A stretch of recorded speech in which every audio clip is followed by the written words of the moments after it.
bulletin d'information, le nouveau directeur général de la police nationale prend fonction ce matin. Omar Mal sera installé par le ministre de l'Intérieur Abdoulaye Daouda Diallo.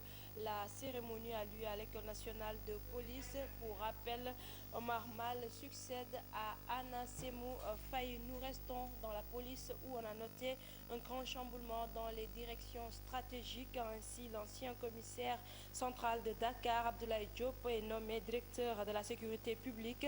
Pierre Mendy prend les commandes de la DST. Le commissaire divisionnaire Mam Seydou Ndour est le nouveau directeur des passeports. Il est remplacé à Locretis par Idrissa Sissé. L'école de police et le groupement mobile d'intervention sont respectivement dirigés par les commissaires Ousmane Gueye et Amadou Amadi Lam. Lutte contre l'insécurité à Dakar. Les compagnies de gendarmerie de Dakar, Rufisque et les transports aériens ont mené une vaste opération de sécurisation des véhicules et motocyclettes en situation irrégulière. Ont été mobilisées des caisses de boissons saisies. La gendarmerie a mis à la disposition des citoyens un numéro vert. Il s'agit du 820 20 plus d'éclairage avec Ibou Diouf. Sakhal Jam ou cette opération de sécurité publique. Objectif visé, contrôler la situation de nombreux motocyclistes et automobilistes qui arpentent régulièrement les artères de la capitale sans les pièces exigées pour la circulation. Pour ce qui est des motocyclistes, nous avons remarqué depuis quelque temps une nouvelle forme de banditisme qui consiste pour certains jeunes à utiliser des motos, un pilote qui supporte un camarade et à vive allure qui viennent chipper soit un sac d'ordinateur ou pas un objet précieux d'un paisible citoyen qui s'en va.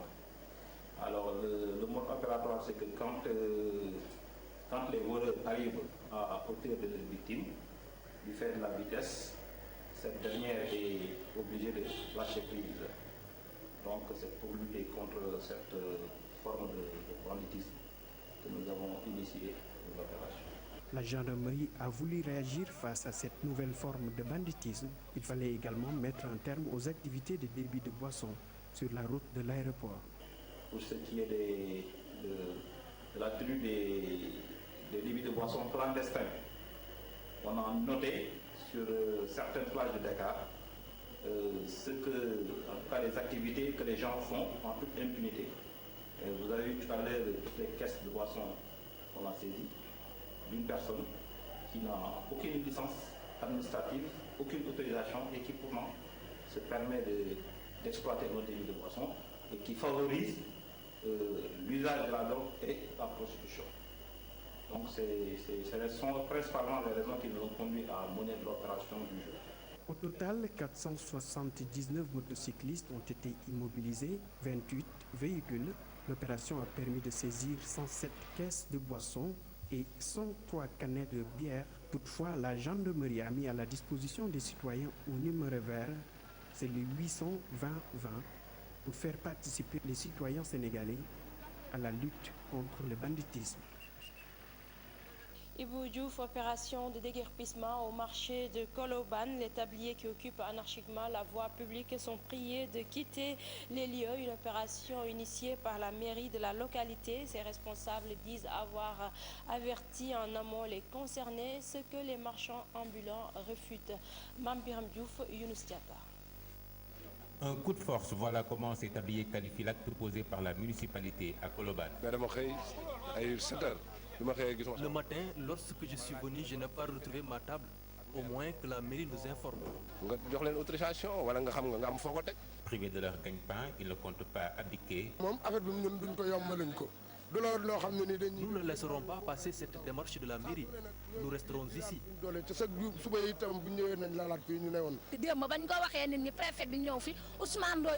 Nous avons appelé le maire en vain.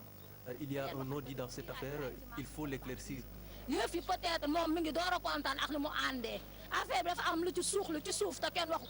pourtant, la mairie dit avoir adressé une sommation aux concernés en collaboration avec les populations.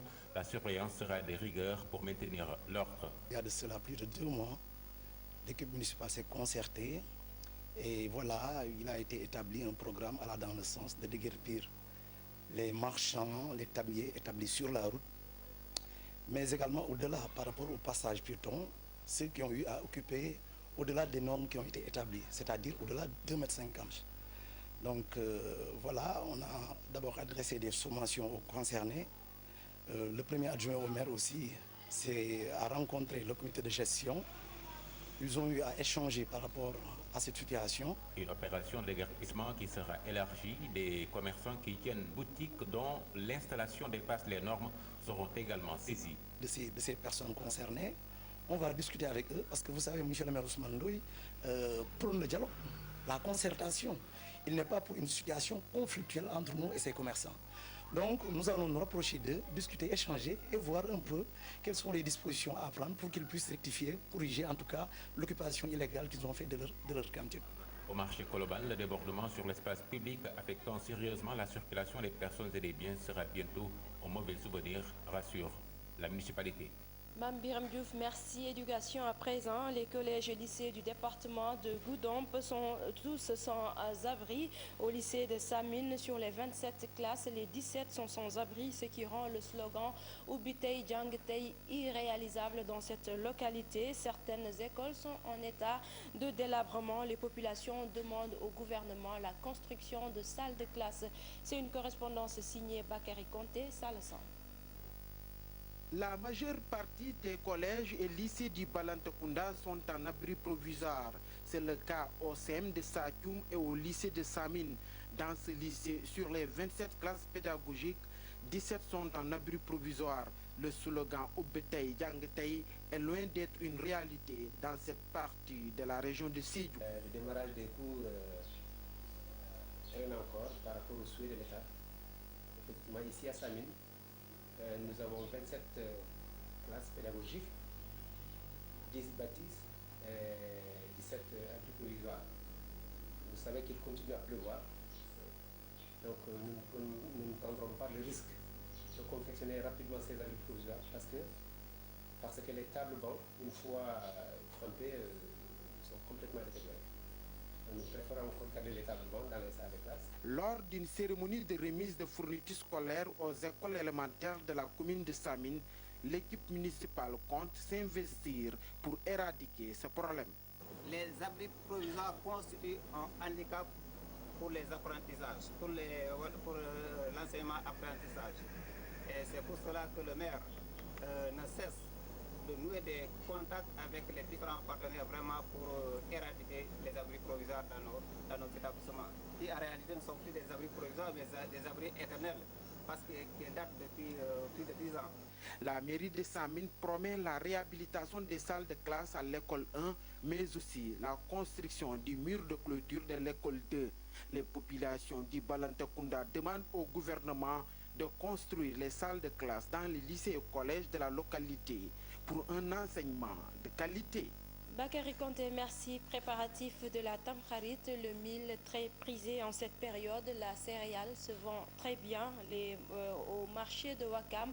Les femmes commencent à s'approvisionner et les prix n'ont pas encore connu de hausse. C'est un reportage de Aïssatou Païfal Moudoudio. Kilo ñaata la 275. jaay ma ñaari kilo. Elle marchande le prix du mil qu'elle trouve un peu trop élevé à son goût. Elle achète quelques kilos qu'elle va faire moudre pour préparer le fameux couscous de la Tamkharit. Madame Conté s'apprête déjà. J'ai acheté, comment on dirait, du mil 3 kilos. Maïs 1 kilo, c'est normal. Ça, on doit mélanger ça avec maïs, c'est normal. Je ne peux pas préparer très bien le kéré. J'ai une maman qui va venir m'aider. On n'a pas l'habitude de manger ça. Chez ce vendeur, le stock de mil est assez abondant. Il n'y a jamais de rupture chez lui. Tout est préparé d'avance. Si, parce que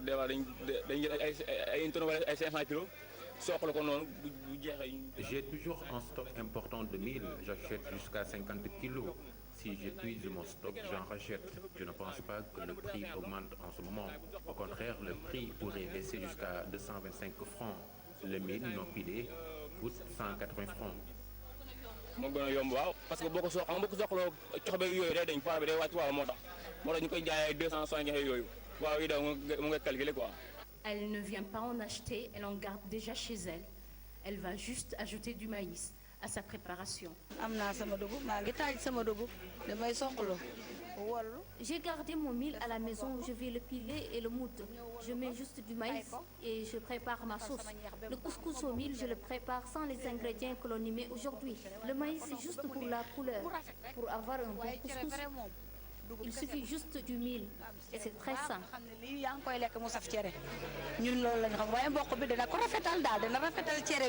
Le mil sollicité à quelques jours de la Tamkharit, seul fait déplorer par certains vendeurs, les sachets de couscous industriels qui freinent leur vente. Aïssatou Payfal, merci. C'est la fin de ce bulletin. L'info revient à 8h.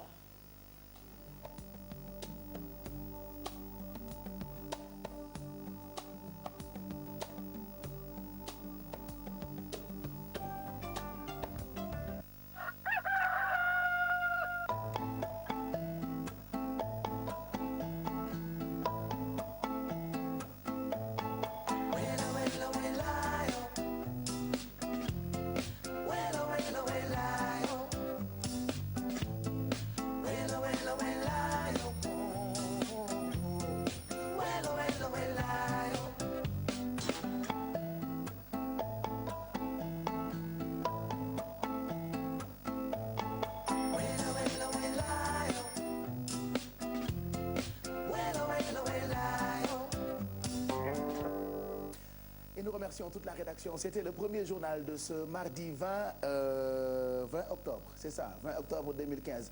Je pensais que ñu ngi septembre ba tey mais ndekk ñu ngi octobre damay fàttali yenn saa yi nga xëy fajar naa xel mi dem ay biddanteeg yëpp da koy indi mais bon sant yàlla ñun ñu ngi fi xëy nañ ca fajar di leen gunge 7h38 mooy doog a jot.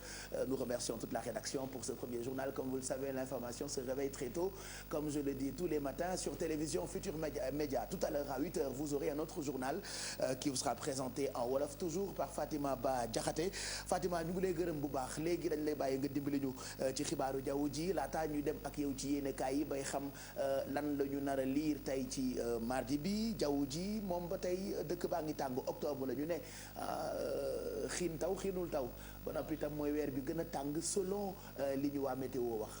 waaw Pape Cheikh weer bi tàng na lool moom la ñu nemmeeku fii ci Dakar waaye itam ci biir réew mi ak ay température yoo xamante ne ngoon gi sax day dem ba dépassé ay 40 degrés waaye itam Pape Cheikh ñu wax na rek ñu ngi ci fin octobre donc léeg-léeg sax fan yu ngoon gi ñu ngi commencé sentir tuuti ngelaw mu mel na lay bëgg a dugg si mu mel na daal tàngaay baa ngi bëgg a tàggoo waaye ci biir réew mi ba tey mais est-ce que ce tàngaay baa ngi dugg si après nit ñi damay ragal ñu catu temps bi démb il faisait un peu frais mais du ma bëgg kenn wax boo demee ba naan tey boo nee fee rek ma ne la képp ko c'est vrai cat baaxul mais hier j'ai rencontré des gens oh il fait balaa nga an ma bon man la képp ko deet tu te rappelles de deet non parce que xam naa yàlla fi ngeen nekk naan seddaay boo il fait bon mu indi la tàngoor boo xamante ni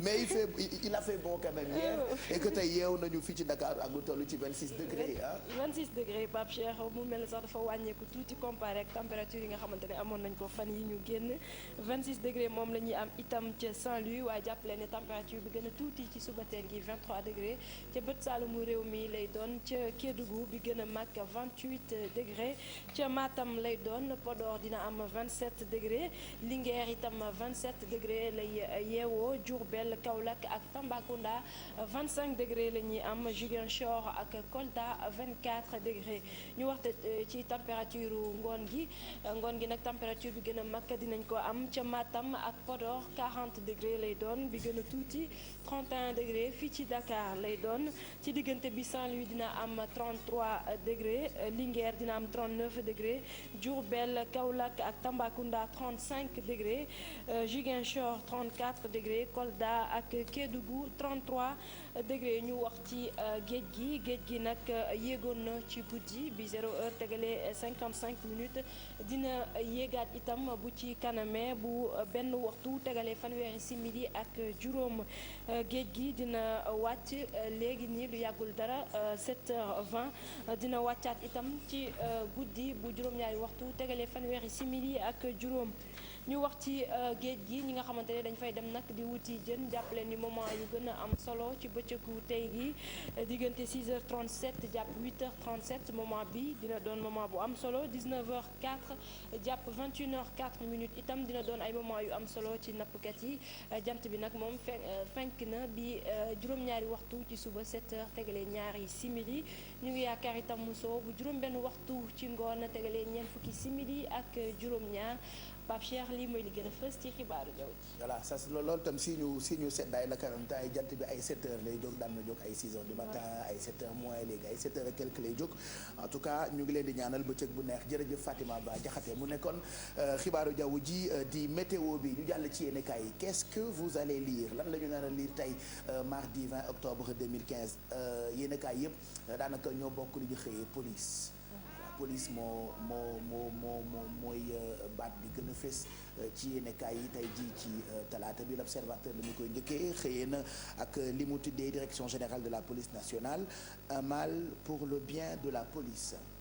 Un mal pour le bien de la police Pape Cheikh loolee la yéenekaay bi di l'observateur xëyee ndax directeur police bu bees bi Omar Mal moom la tudd jàpp ne dañ ko fa tekk ngir rek fexe ba jafe-jafe yi nga xamante ne am na ci wàllu police wala boog ñu ngi koy jànkonteel mu jeex waaye itam lu jëm ci ñàkkum kaaraange ñu ne Omar Mal moomulee am nañu yaakaar ne dina tax daal ba police bu Sénégal teguwaat ci raay bi. moom Mal la sant moom mi nga xam ne ni moo wutu Anna Semou moo taxit yéenekaay yu bëri ci ni ni meeg français.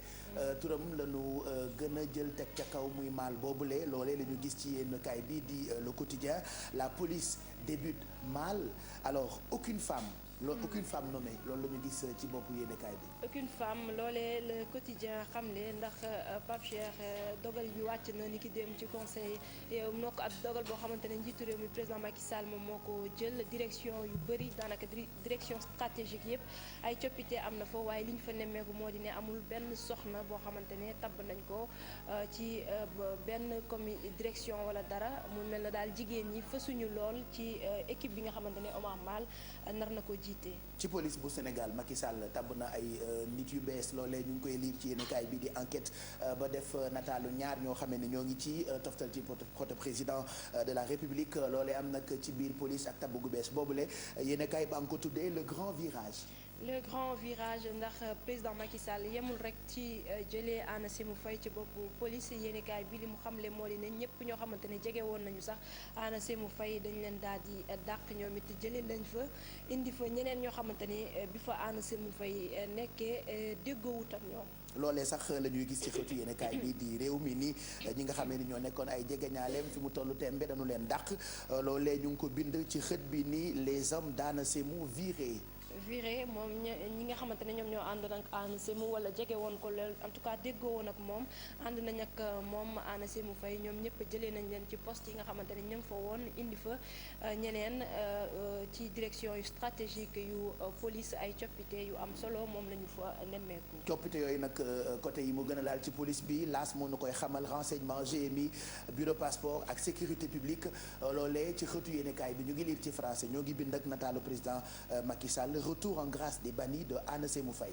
des bannis de Anna Semou Faye ndax ñooñu les Pape Cheikh ñu tabb nekkoon nañu ay nit yoo xamante ne jubóowuñu ak moom Anna Semou Faye ñu indiwaat leen dénk leen ay postes yu am solo li ci mel ne groupement mobile d'intervention école bu police waaye itam OCRTIS ak bureau des passeports yooyu yëpp nekk na ay direction yoo xamante ne am nañu ay njiit yu bees. ñi ñu palaat bokk na ci Abdoulaye Niang moom mi nga xamee ni tuddoon na ko ci coowal li yéenekaay bi di Libération sont toutes des vraies fausses affaires de drogue dans la police bëri na ci ay tur yoo xamante ni ñëwaat na ginnaaw bi ñu falaatee ki nga wala bi ñu falee kii di Omar Mal ci bopp police bu Sénégal. waaw ndax moom Omar Mal dañu tekki woon ndomb tànkam ci jamono yi nga xamante ne coow jiboon na fii mu soxal wàllu drogue ci biir police jamono yooyu mu jiite woon police nationale ñu daal di tekki ndomb tànkam mais ak chamboulement bi nga xamante ne am na ni ki démb moom Omar Mal yéenekaay bi ne réhabilité nañ ko ndax dellu si na jox nañ ko ab poste ginnaaw coow li nga xamante ne nemmeeku woon nañ ko fi ba ñu jëlee ko. yéenekaay bi di Zoom xëy na ak politique Malick Gakou ak i nawlem loolee ñu ngi liir ci xëtu yéenekaay bi di Zoom ni la bataille de Guédiawaye aura lieu.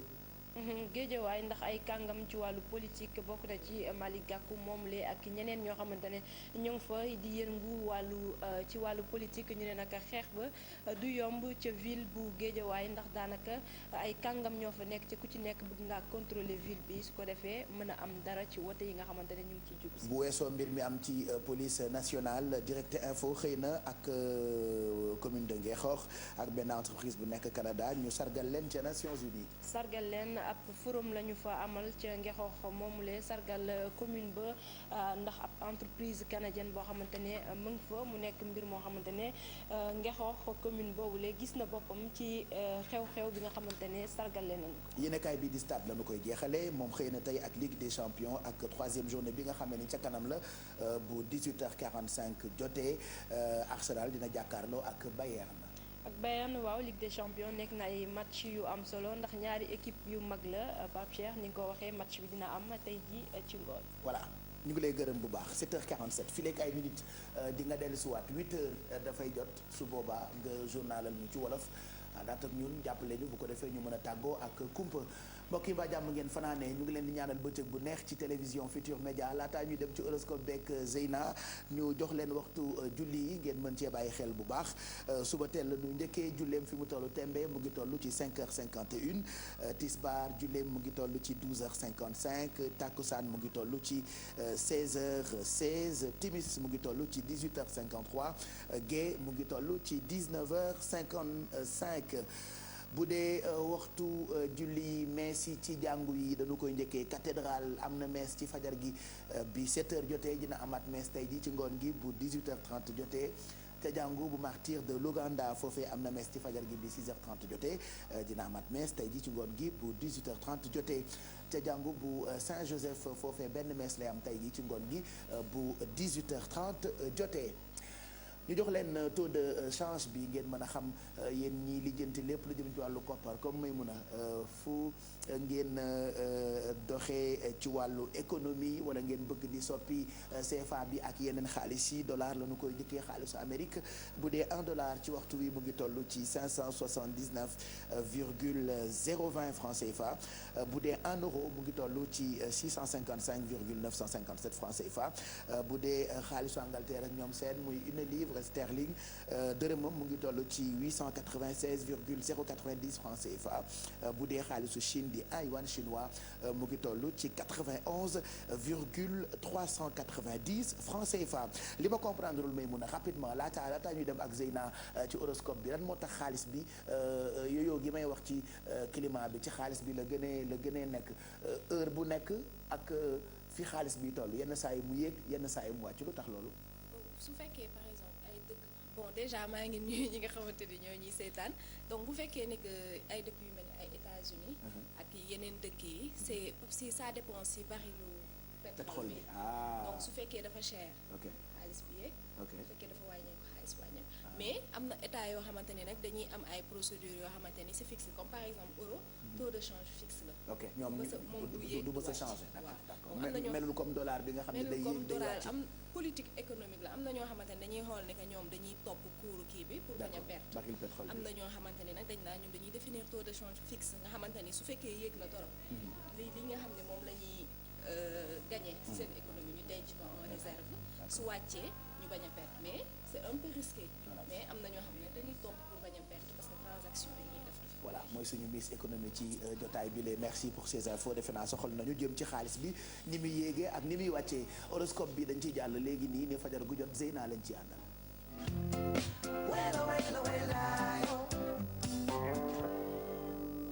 Bonjour Ndeye Seynabou. Pape Cheikh. naka suba si. suba saa ngi nii. mbaa jàmm nga fanaane. jàmm rek. ok tey d'accord na waaw tey jàmm rek. jàmm rek saa su ne jàmm Pape Cheikh alors tàmbali horoscope tey bi di mardi 20 octobre 2015 ak signe bi di bélier yi ñu ne leen nag même bu fekkee ne seen partenaire wala seen ay collaborateurs jamono ji ñu ngi leen di laaj une attention particulière bu ñu perdre de vue li nga xamante ne moom mooy seen i ay projet ak seen i ay mbir. Taureau yi nag nee nañ leen le travail en ce moment mi ngi jël place bu rëy mi ngi occuper beaucoup de place ci seen vie de plus aujourd'hui nag tey jii dinañ am occasion wu tirer des plans yoo xamante ne dina leen mën a permettre ñu dem plus loin ba tey ci seen cadre liggéey. Gémeaux yi nag nee nañ leen période bi kat si ñoom dañoo jox cër trop li nga xamante ne moom mooy seen ay plaisir seen ay loisir wala ay jeux ñoom daal bégal seen bopp rek jamono ji ci la ñuy dox ñu leen di digal nag ñu prévoir un long week-end wala un voyage boo xamante ne ba tey fo ak bégal seen bopp lañ ciy def. Cancer yi ñoom nag seen famille wala seen foyer wala seen patrimoine moom moo nekk au centre de leurs préoccupations. Les questions d'argent nag war nañ ko étudier sérieusement et très rapidement pour mun ci ut ay solutions su fekkee ne am nañu problème mu xaalis. Lions yi nee nañ leen tey jii kat dinañ apprécier grandement seen capacité à communiquer te loolu dina leen permettre ñu am de bons échanges ak de bons rapports ak seen conjoint wala seeni ay collègues tout de même nag nañu jéem a tenir compte de leur avis. Vierge yi c'est le moment tey jii ñu mettre en avant seen ay dons wala au moins ñu faire valoir la qualité de leur travail tey jii kat suñ ko defee dinañ mën a am une petite augmentation buñ ko amul tamit bu néewee ba néew dinañ am ay compliments yoo xamante ne dinañ leen ko def.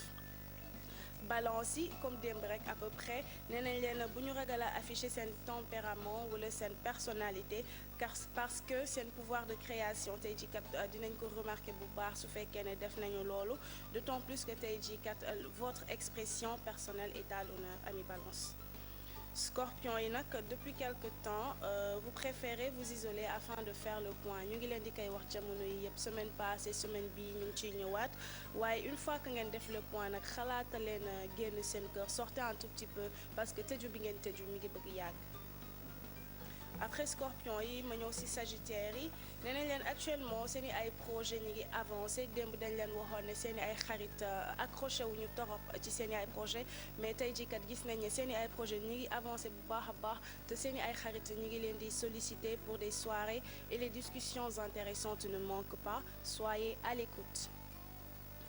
Capricorne yi nag en ce moment ñoom ñu ngi def seen énergie yëpp ci seen ay objectifs ak but yi nga xamante ne fixé wu nañ ko te loolu yëpp ça finira par payer parce que jamono ji ñoom ñu ngi xool naka la ñuy def ba yokk seen capital wala seeni ay acquis.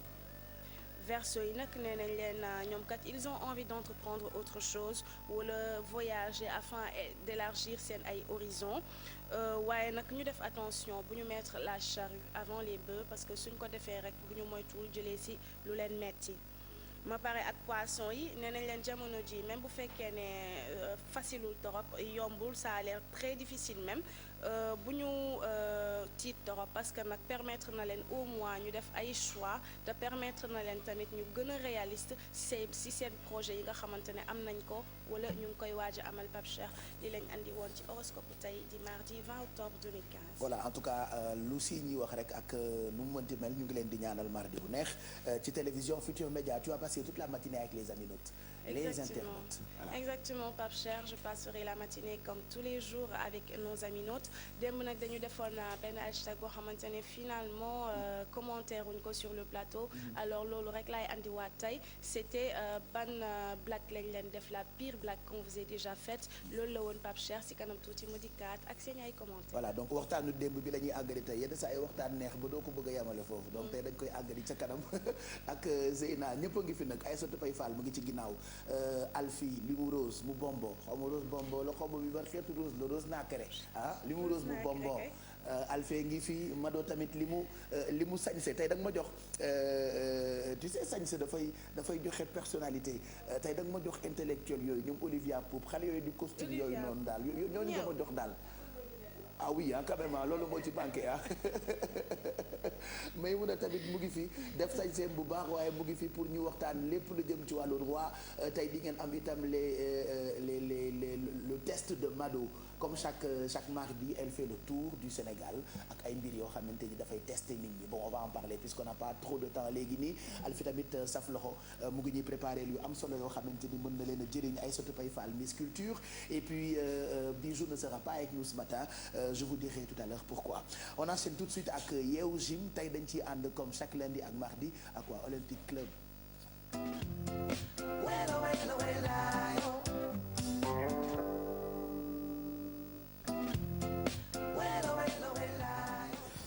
Bonjour coach, comment allez-vous? Manga 2 sa copain. Non, c'est mon ami.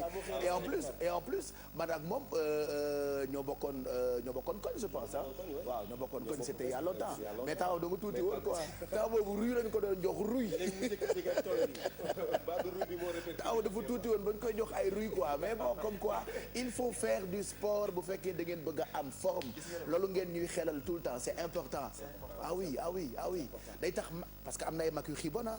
Merci beaucoup. Ah oui am na ay mag yoo xam ne dañoo xiibon. dama koy faral di wax nit ki booy jëm âge da ngay perdre ay muscles. Ah oui c'est obligatoire. c'est sûr c'est donc sûr. loi naturelle donc moo tax à chaque fois fu ngay renforcer muscle bi. donc c'est obligatoire. da ngay gën di jëm âge. di jël mag di perdre. te boo dul def sport par la force da ngay xiibon quoi.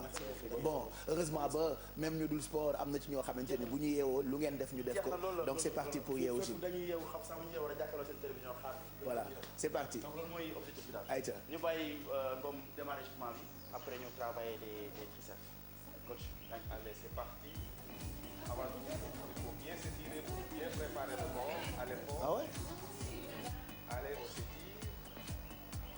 Et là, nous allons démarrer avec l'échauffement général d'abord, avant de terminer avec l'échauffement spécifique et passer le témoin à Massamba.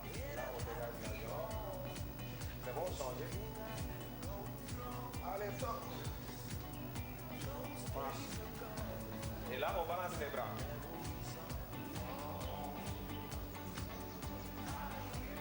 À 3, on monte avec la jambe droite. 3, 2, top. Droite, gauche. Et là, on garde bien le buste droit. On marche. Naturellement. Balancez. Balancement au niveau de l'épaule. Yes. Comment va marche? Yes. Encore 4. Et on passe sur les côtés. 3, 2, 1. Sur les côtés, c'est parti. Pieds joints.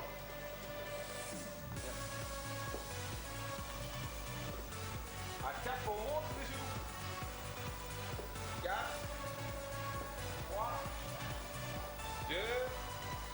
Allez, donc c'est parti. Élévation. Encore 3, 2, allez, 2 fois élévation ici, 1, 2, ici 2, allez, stop, c'est bon? Yes. Allez, échauffement spécifique maintenant, et là on passe avec le 7, suivez bien, on pose les mains, on dégage les jambes, on revient à la position initiale. Stop, c'est parti, 1, 2, 3, 4, 5, et là 6. 1, 2, 3, 4, 5. Encore. Bien tendu les jambes. Allez, une dernière. Yes. Et bien fléchir les jambes. Allez, niveau 2. Là, on dégage maintenant. On revient. Yes. Hop. On dégage. Encore. On y va jusqu'à 8. Encore 4. 4. Hop. 3. Bien. Hop. 2. Une dernière. Et on se prépare. Niveau 3, on descend. Yes. On descend. On pousse. Encore 8. Yes. On va s'arrêter, il est à fond. Encore 6. 6. Allez, serrez bien les coudes. 5.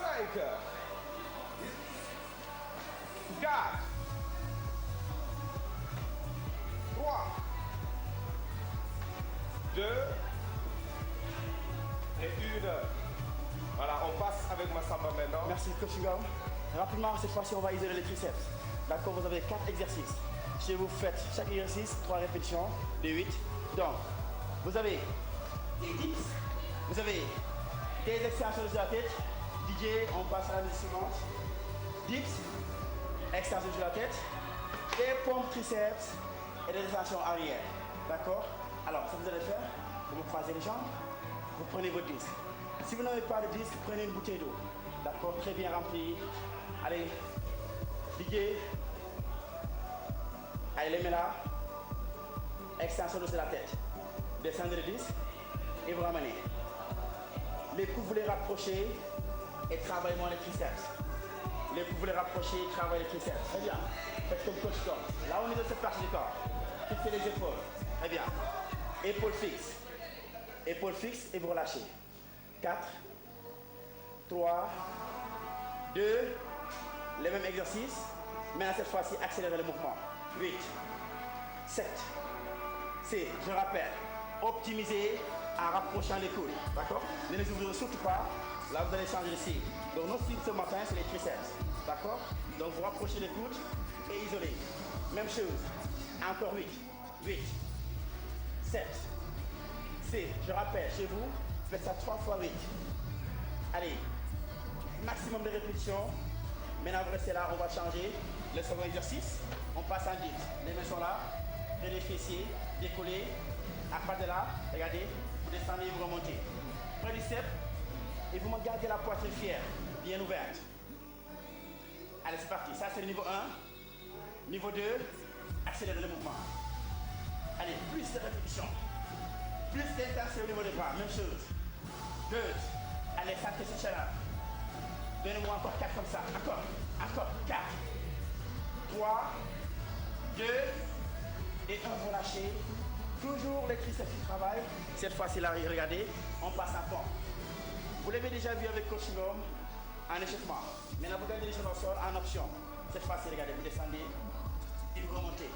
Maintenant, inspirez, expirez aussi. Les coudes près des côtes. Les coudes près des côtes. Ne les ouvrez pas. Sinon, vous travaillez la poitrine. Ce n'est pas l'objectif pour ça matin. Là, on travaille les triceps. Donc, les coudes, vous les serrez. Maintenant, en option avancée, vous décollez les genoux. Là, c'est plus intense. Tempo là. Sollicitez toutes les fibres musculaires. On va accélérer. Allez, c'est parti, rapide. 8, 7, 6, 5, 4, 3, 2 et 1, vous lâchez. Le dernier exercice pour ce matin. Extension arrière. Regardez.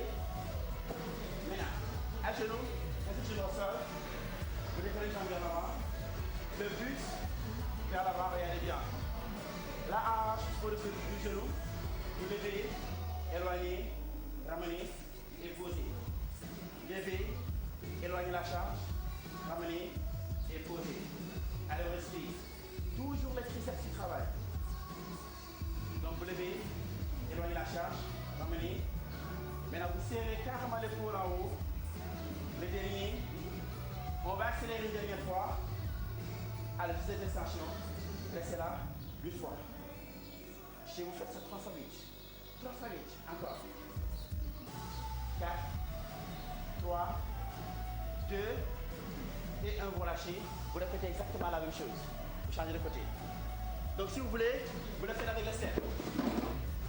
Si c'est ça, donc 3 appuis, les deux genoux au sol, un bras là, l'autre là, vous serrez toujours le coude contre le coude et éloignez. Ou bien vous le faites toujours avec l'autre. Vous avez toujours le choix. Même chose. 4, 3, 2, 1, encore une pour finir. Je répète. Très bien. Montez carrément le coude, épaule fixe et isolez le triceps. C'est un travail d'isolation. Très bien. Allez, c'est maintenant continue fixe et maintenant qu'on scrute. Allez, juste 4 pour finir. 4, 3, 2, stop.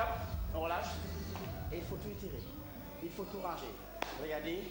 Paume de main entre les omoplates. Et là, vous relâchez. Je relâche. C'est parfait. Parfait. On change.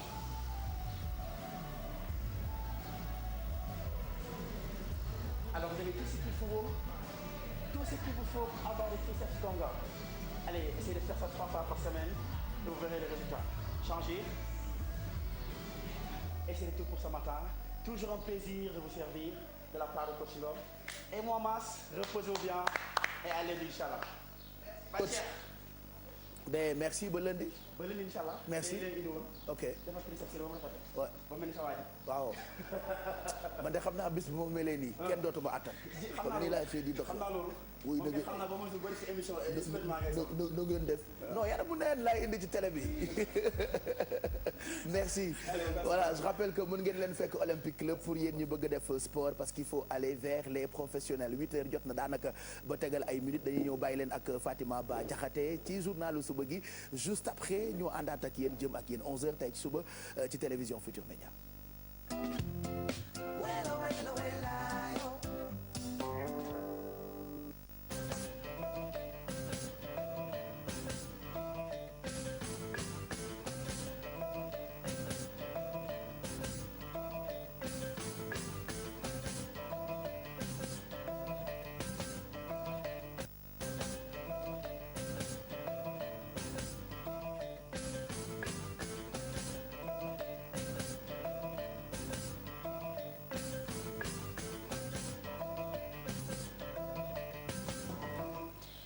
di rafetlu ànd beeg télévision Futur Média xibaar yi ñu dooree kook Omar Mal di njiital police bu yees bi ñu war a installé tey ci école nationale bu police la xew-xew bi di amee ki nga xamante ne nag moom moo di jëwriñ bi ñu dénk wàllu biir réew mi di Abdoulaye Daouda Diallo moom moo koy installé ci fàttali nag Omar Mal dina wuutu ca bopp police ki nga xamante ne moom moo di Anna Sémou Faye ñu wax ci coppite yi nga xamante ne am na ci direction stratégique yu police bu Sénégal ndax commissaire ki nekkoon commissaire bu Dakar di Abdoulaye Diop moom daal di nañ ko nommé directeur sécurité publique Pierre Mendy moom moo jiite DST ki nga xamante ne nag moom moo di commissaire divisionnaire Mame Seydou Ndour nekkoon ci OCRTIS moom la ñu dénk léegi wàllu passeport école police ak groupement mobile d'intervention itam am na ay njiit yu bees ku ci mel ne Ousmane Gueye ak Amadou Amady Lam ñu wax ci opération bi nga xamante ne police amal na ko gendarmerie bokk opération de sécurisation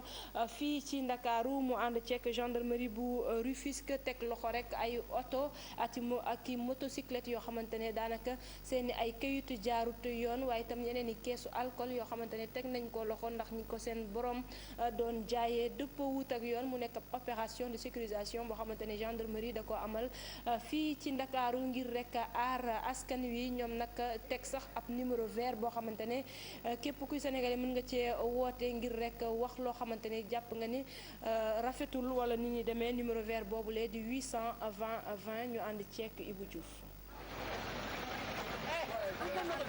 opération bi ñu duppee saxal jàmm ngir taxawu gën a aar askan bi loole tax ñu gën a saytu borom moto yi wala mobilette yi dawal ci biir dëkk bi te amuñu këyit. depuis àjjuma compagnie bi dañu commencé opération boo xam ne opération de sécurisation opération bi nag li ko waral mooy dañu doon xeex ñaari mbir bi ci jëkk mooy ñi nga xam ne dañuy yor moto yi di agressé nit ñi yor seen moto daw ñëw song nit foqati saagam wala foqati lu yor muy portable wala muy benn alal bu mënta nekk yóbbu ko parce que loolu dañu gis ne dafa commencé di bëri ci dëkk bi donc loolu moo waraloon nag ñu mënee def àjjuma opération boo xam ne bi ci jëkk mooy contre moto yi. ci opération bi ñu duppee saxal jàmm waa gendarmerie dal nañu itam ci ñiy jaay sàngara wala yeneen xeeti boisson ci yoonu l'aéroport bi te amuñu këyit. bi ci ñaareel bi mooy dañu nemmeeku ne ci tefes yi da nga gis ñoo xam ne dañuy ñëw daaj seen mbaar di ci jaay lu leen neex ba ci ay sàngara ay xeetu yu demee noonu xam ni ku ko bëgg a jaay da nga am formalité yoo war a def ba am autorisation autorité administrative gis ngeen léegi ni keesu boisson yu bëri yooyu ñu jàpp noonu yëpp ci kenn nit lañ ko jàppee koo xam ne mu ngi dem sanc quelque part à Dakar ci tefes donc di jaay ay boissons alcoolisées ci biir jaay boisson alcoolisée boobu am na ay jigéen ñu fay ñëw di fa def prostitution ensuite di favoriser utilisation drogue ci seen opération bi jot nañu teg loxo lu toll ci ñeenti téeméeri moto ak juróom-ñett fukk ak juróom-ñeent ñaar fukki woto ak benn lu ëpp téeméeri keesu sàngara gendarmerie nag joxe nañu benn numéro vert ngir may askan bi loolee ku ci bugg a woote mën nga def 820 20 askan bi mën a dugal seen loxo bu baax a baax ci bile xeex. Ibrahima Diouf ñu koy jaajëfal ñu wax ci opération de déguerpissement bi am ca marché bu Colobane mairie bi mooy amal li ni mel yëkkati marchand ambulant yi nga xamante ne dañoo nekk ci voie publique bi mu nekk mbir nag moo xamante ni mairie bi nee na fasu ci yéene dellu ginnaaw benn yoon marchand ambulant yi ñoom ñaawlu ko ne yëgalu leen kenn waxu leen dara ba tax na daal ñoom ñu ne buñ leen fa yëkkatee it dinañ fa ñëwaat ndax fa la ñuy daanee seen doole ñu teewlu ci Mame Biram Diouf Younous Diatta. liñ leen jëlee ci yoon wi lu leen métti la ñu jàpp ne nag mairie bi dafa def lu ko neex. mais dama xëy ay 7 heures bi ma xëyee gisuma sama place man laaj ma ne borom kër yi fi nekk ak maire bi noonu commune jëlee fi taabal yi xanaa maire bala ngaa yëkkati ay nit nga jox leen autorisation wala nga xam nga am foo ko teg. noonee dañ doon xëy di daan seen doole saa su nekk ñu jël ko seen loxo ñu ne nag duñ ko nangu benn yoon ndax dinañ des fii di liggéey. moom affaire bi ñun duñ ko yombaluñ ko. du loolu loo xam ne nii dañ naan xuux rek ñu daw saa su ne nag ñoo ngi fii di daan suñu doole te chaque jour suba itam bu ñu ñëwee nañ lalaat fii ñu ne woon. démb bañ ko waxee nit ñi préfet bi ñëw fi Ousmane Ndoye démb woote nañ numéro am ñaata yoon kenn jotu ko dañ leen waxante dëgg fii laa jaayee ci marché Colobane bii yëf yi peut-être moom mi ngi door a kontaan ak ni mu àndee affaire bi dafa am lu ci suuf te kenn wax ko. moonte mairie bi nee na am na sommation goo xam ne ni jëbbal na ko jaaykat yi te sax dina ànd ak askan wi dëkk fii ngir ñu surveiller bu baax. ñun ay kilifa lañu mënuñu def opération bu ñu mel te ña nga xam ne ñoom ñoo occupé la voie publique duñu jël ay matuwaay dem waxtaan ak ñoom waaye itam envoyé leen ay kayit yu firndeel ne dañu bëgg ñu jóge fii dans les meilleurs délais loolu def nañ ko. accusé de réception yi mooy kayit yi firndeel ne ñoom jot nañu ay kayit mi ngi fii ak ñun mais yemuñu ci loolu dañuy yebal aussi le premier adjoint au maire mu dem rencontrer le comité de gestion parce que ñoom ñooy organe bi nga xam ne itam ñoo ëmb lépp lu bokk ci doxalinu marché bi.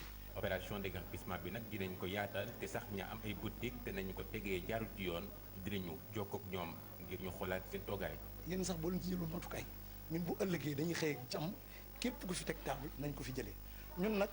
nekk ñu fi pour am benn mbir coombraala buy am suñu diggante ak ñoom. ñi ngi ci tànk yi ñooñu ñi nga xam ne nag dañu nekk un peu sur la chaussée sur la route ak ñi nga xam ne au delà du ci passage piéton bi dañu occupé lu ëpp 1,50 m teg fa ay cantine wax dëgg yàlla nañ leen seeti waxtaan ak ñoom dinañ itam leen yónnee ay kayit yoo xam ne ay sommation la ñu corriger loolu. ca marché Colobane place ñuy teg ca kaw tali bi te sax di juru jafe-jafe ci dem ak dëkk bi loolee léegi mu jeex fa mairie bi di xam ne lu ni mel.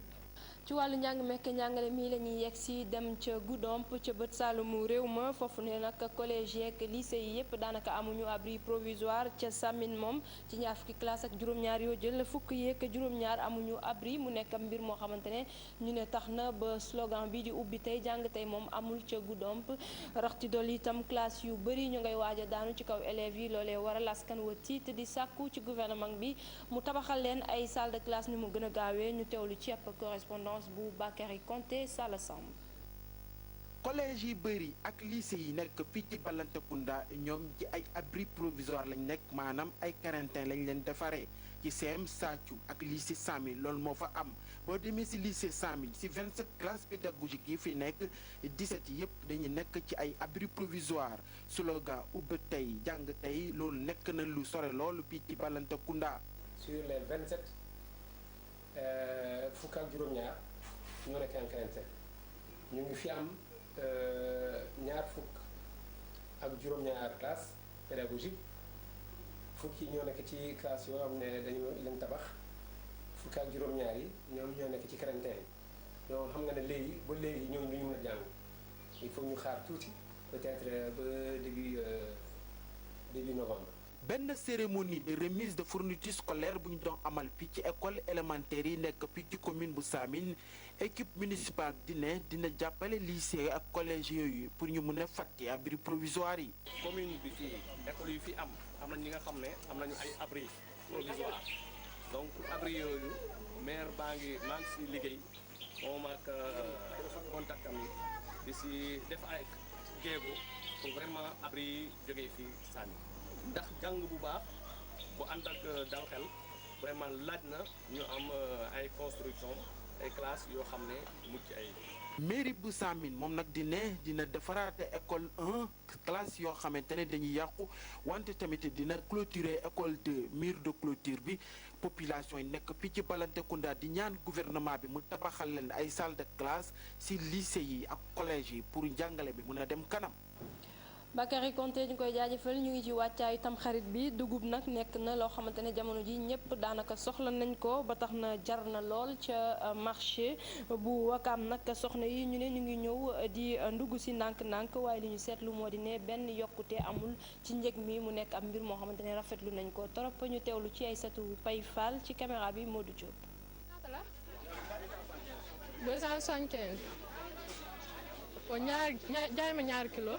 ñu fekk ko muy waxaale mu gis ne njëgu dugub bi dafa mel na lu xaw yokku ci moom mi ngi jënd nag ay kilo li muy waajal di tamxarit gi madame Konté pare na ba noppi.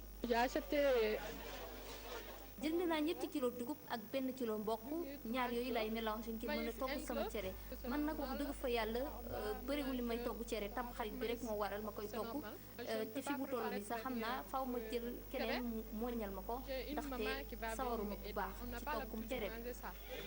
tam xarit sonn ma. ci jaaykat bi nag moom stogam doy na ba pare nee na du mus am rupture. ndax lépp lay préparé. si waaw dañu am so waaw parce que des fois dañu jël ay tonne wala ay 500 kilos soxla ko noonu bu jeexee ñu jëlaat instant yi stocké nañ mu ngi dox ma vraiment ñu dem. dugub moom mën nga yokk moom parce que instant yi da gën a wàcc sax parce que dafa bëri instant bi mën naa dem ba 250 sax instant yi bu ñu soxla ñu ba pare mën na dem ba 250 ba 225 bu ñu soxla gud instant yi moom mu ngi 180 190 moo gën a yomb waaw parce que boo ko soxloo cox beeg yooyu day dañ fois bi day wàcc waaw moo tax ñu koy jaayee ay 260 yooyu waaw yi daw mu nga calculer quoi. moom nag ñëwul jënd si dugub am na si këram ba pare li muy wut rek mooy mbokk gum ko jaxaseel.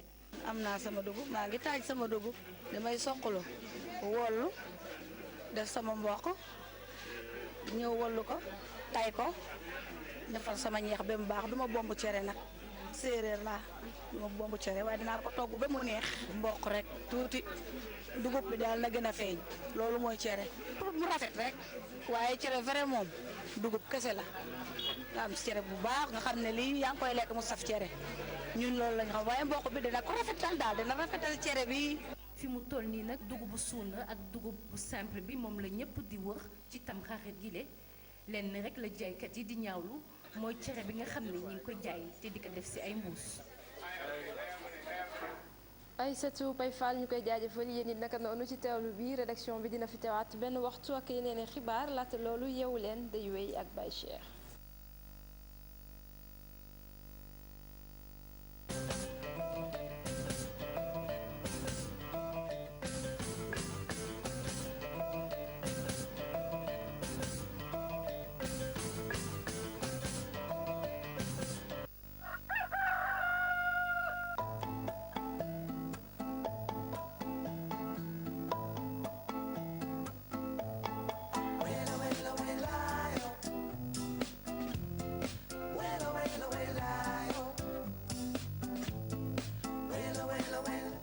jërëjëf Fatima Ba Diakhaté mu nekkoon journal 8h bi ci wolof ñu koy gërëm bu baax ak rédaction bu télévision Futur Média on est tous là ce matin pour vous accompagner jusqu'à 11h je rappelle que de 7h à 10h yeewu leen le mag ak seen ay conseils pratiques ak yu am solo yi nga xamante ni yéen la ñu koy jagleel man ak sama team et puis diggante 10h jàpp 11h di ngeen am supplément bu yeewu leen fi mu tollu tembe 8h19 mooy doog a jot ak fu ngeen mënti nekk xëy leen àndandoo ak ñun ci fajar gi gis nañ ni yeewu ngeen ñun itam yeewu nañu pour jàppale leen ba ñu defar bis bi tamxarit nag ñëw na ba noppi la njóogu ne woon dugub ku ko soqwal ko tey ko du la jaaxal fi mu ne ñi ma gën a fa mooy ñaareel yi parce que ñu ngi ci laajum reeru tamxarit xam naa ni ca kanam ñoom laa koy jagleel dinaa joxe ay enveloppe reeru tamxarit aaw bu dugg du ma la jël ñaareel yi à partir de 10h yéen rek laa bëgg a waxal ci téléphone bi kon bëgg naa ngeen daas fanaanal bu ko defee ku dugg ñu jox ko reeru tam xaritam parce que loolu tradition la fii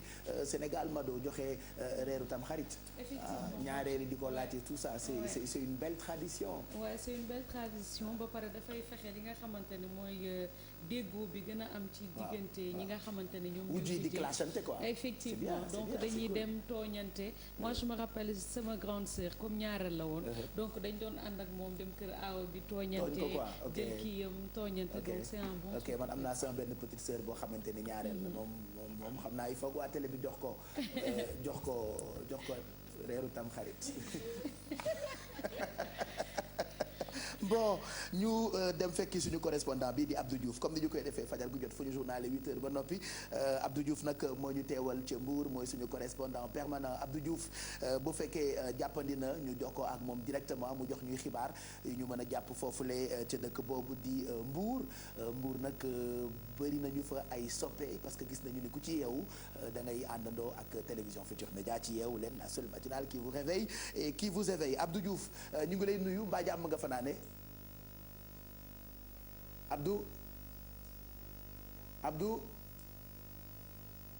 Abdou Diouf dégguñu ko bu fekkee ndeysaan mënuñoo am même lii nii fajar gu jot c'est impossible Abdou Diouf il faut que ñu jokkoo ak moom xam naa ni réseau bi mooy daw yenn saa yi mais bu fekkee mën nañu ko jox pour mu wax ñu ay xibaar yu ñu mën a jàpp foofu ca Mbour dina baax ci nu mu gënee gaaw puisqu'on n'a pas assez de temps dans quelques minutes daañu ànd ak Adia Talla ci Café Info tey nag dinañu waxtaan ci avenir groupe parlementaire yu opposition fan yëpp on en parle ak li nga xamante ni moo am ci Assemblée nationale Modou Diagne Fada ak Parti démocratique bu sénégalais et puis on parlera ci chamboulement bi nga xamante ni moo am ci police tey gis ngeen di yéenekaay yëpp loolu la ñu xëyee ak ku bees ki ñu tabb mu wuutu Anna Sémou Faye tous les journaux en ont parlé ce matin donc di ngeen ci am ay éclaircissement xuutal googule dañ ci àndandoo ak Adia Talla ci Café Info laata boobu bu fekkee Abdou Diouf jàppandi na ñu jokkoo ak moom bu ko defee mu mën ñu jox xibaar yu ñu mën a jàpp foofu ca Mbour Abdou ñu ngi lay nuyu président mbaa jàmm nga fanaane président Abdou Diouf voilà donc ñu ngi jéggalu Abdou. jàmm rek alhamdulilah. waaw kay Abdou naka Mbour. waaw Pape Cheikh. Diouf naka def. Pape Cheikh maa ngi lay dégg bu baax a baax. Diouf waa kay Diouf mbaa jàmm nga fanaane Diouf. Pape Cheikh. Diouf maa ngi lay dégg Diouf waa kay Diouf. waaw ñu ngi sant yàlla bu baax. macha allah Diouf naka njaboot gi. ñu ngi sant yàlla bu baax a baax alhamdulilah. alors puisque déggante wuñu bu baax dañ lay bàyyi nga dem directement bu ko defee nga jox ñu ay xibaar yu ñu mën a jàpp foofu ca Mbour. alhamdulilah. Diouf waa kay Diouf. xoola Abdou Diouf nag demal léegi ci information yi. li gën a fës bokk na ci mer mu mag moo xam ne ñi nga xam ne ay jaaykatu lu jum la ñu nekk fii ci marché bu mer nañu ko li waral seen mer bi nag mooy waaw Pape Cheikh li waral seen mer bi bokk na ci ñoom dañuy faral di lal fi nga xamante ne moom moo di ci mbedd yi ci fajar gi di ko dalee 6 heures du matin jàpp 8 heures ba 9 heures ba 10 heures sax des fois waaye nag mairie bi dañoo lànk ne loolu dootuñu ko bàyyi muy wéy ba tax na sax ku nekk rek ñi di agent municipaux yi dañ leen koy jëlee muy ay jafe-jafe yoo xam ne nag day am seen diggante moo tax ñu meroon ba pour démb daal di takku laxasaa yu ñoom ñëpp nag góor ak jigéen wutali ji mairie ba bañ fa demee nag toogaanu nañu leen taxawu leen daal di leen yuuxoo ci def bruit bu am solo ba tax na liggéey yi xawoon na am tuuti sooxee waaye itam ñoom mu jot nañu am en tout cas li ñu bëggoon ndax moom mooy fexe yëngu-yëngal bu ñu bàyyi leen xel ñoom nag nee nañu dañ leen koy jëlee te teywul dañ koy bàyyi ay marchand ambulant yoo xam ne dañuy lal loolu la ñu ne dootuñ ko nangu benn yoon ndax ñoom gat yàlla dafa def ñuy jaay loo xam ne su amee ñaari fan ñetti fan dafay yàqu te mënuñu saa su nekk rek ñuy dàqante ñi nga xam ne ñoo di force de sécurité yi ba tax na ñoom nee nañu soo moytuwul sax dañuy lànk takk seeni bagage bañatee jaay li nga xam ne moo di lujum yi ñuy jaay ci kaw yoon yooyu la conséquence bi nag mooy soo moytuwul tabaski alhamdulilah tamxarit bii nga xam ne moom la ñuy jub bi soo moytuwul dina am tuuti jafe-jafe loolu lañ ci jublu moo tax ñu xupp ne soo moytuwul daañu lànk ne dootuñu jaay yooyu les marchandises te nee nañu li ñu bëgg mooy ñu bàyyi leen ñu fay lal di ko dalee 6 heures du matin su ko defee 9 heures su jotee sax ñoom ñu lal li amul benn problème xejal ñi nga xam ne ñoo di oto yi waaye mairie bi lànk ne loolu dootuñ ko bàyyi mukk muy wéy ndax am na ay marché yoo xam ne dagal nañ leen ko ngir ñoom ñu dem koy jaay foofu seen i waaye dafa mel ni ñoom nanguwuñ faa dem leneen ci wàllu xibaar mooy que commune Ndayane te commune ba am na benn journée regate boo xam ne organisé nañ ko fa journée regate boobu nag dafay dugg rek ci cadre fàttali bi nga xam ne moo jëm wàllu sàmm rawatina waaye nag